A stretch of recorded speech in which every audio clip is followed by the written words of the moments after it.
Welcome to the Tech Nexus. Today, I am going to talk about rooting on Android, pros and cons of rooting, and Android in general.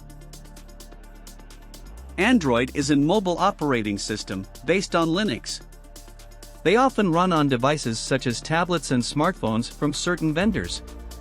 Rooting was very popular in the early 2010s. It allowed users to unlock their phone and add features which were not available from stock. Rooting can be easily done on older smartphones running Android 5 or earlier.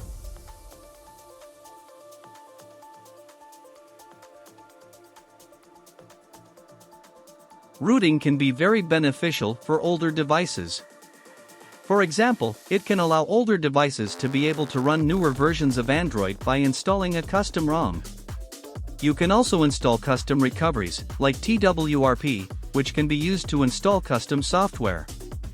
Rooting will also allow deeper customization of a phone and allow a user to debloat their device.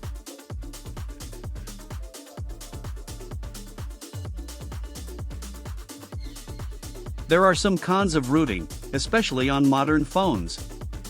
Rooting is often a very involved process. Many things can go wrong during the process of rooting. This can result, in the worst cases, in your devices become bricked.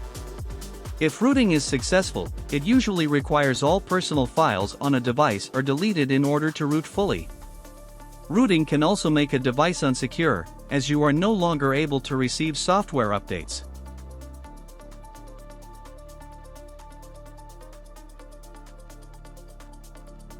It is recommended to only root devices which are running outdated versions of Android.